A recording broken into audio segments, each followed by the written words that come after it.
Okay, Seth, so tell me a little bit about what did you come to see me about last term? What did you want to happen in school? So I wanted to have people to have a class pet so like they don't feel like a bit lonely if they don't have any friends. That's right, and then you had to go and do a little project, didn't you? You had to go and do some research about what animals you thought would be suitable to have in school, and what did you come up with?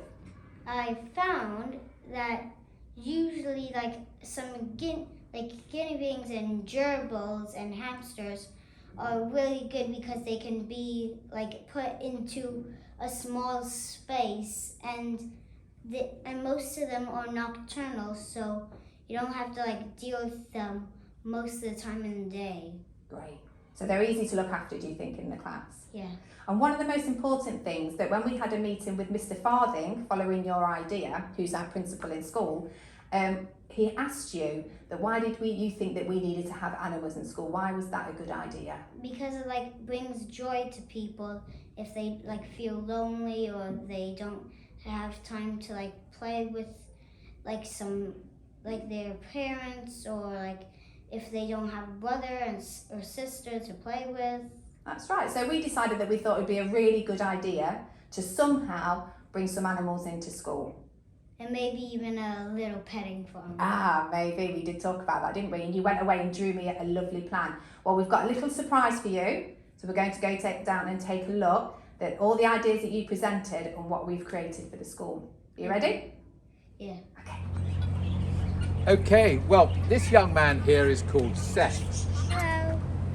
And a few months ago, Seth came with Mrs. Lambert to see me, and he had written a very strong statement which he supported verbally when he said he thought that we have the hydroponics farm and greenhouse area, but it would be really good if we could see how animals and birds grow, and that we learn more about where our food comes from, and that there is a real educational value and a human value to understanding a little bit more about nature.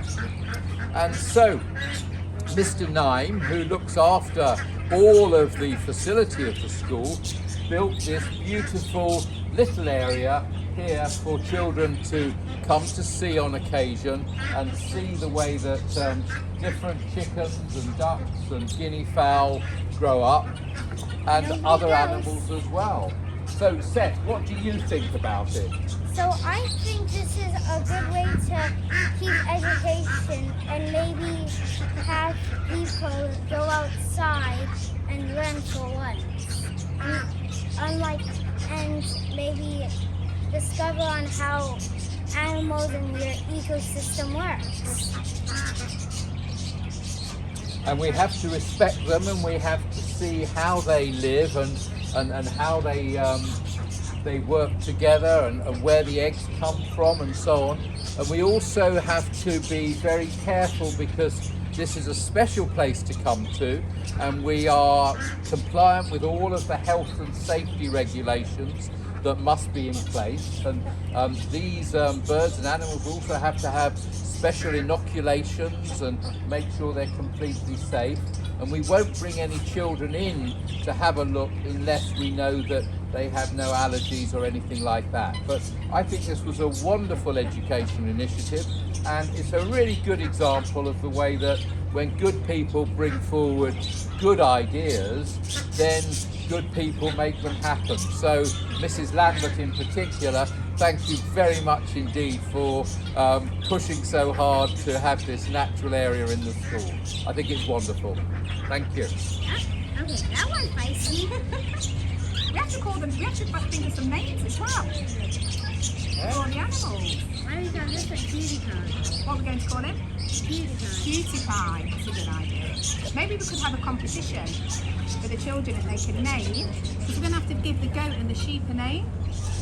Okay, so please click on the link below and please name this bunny. We'll have a competition at the assembly and we'll do a hat draw. So we'll announce all the winners, or the winner of the name that we want to name our bunny. Parents, children, anybody that wants to have a go, please do.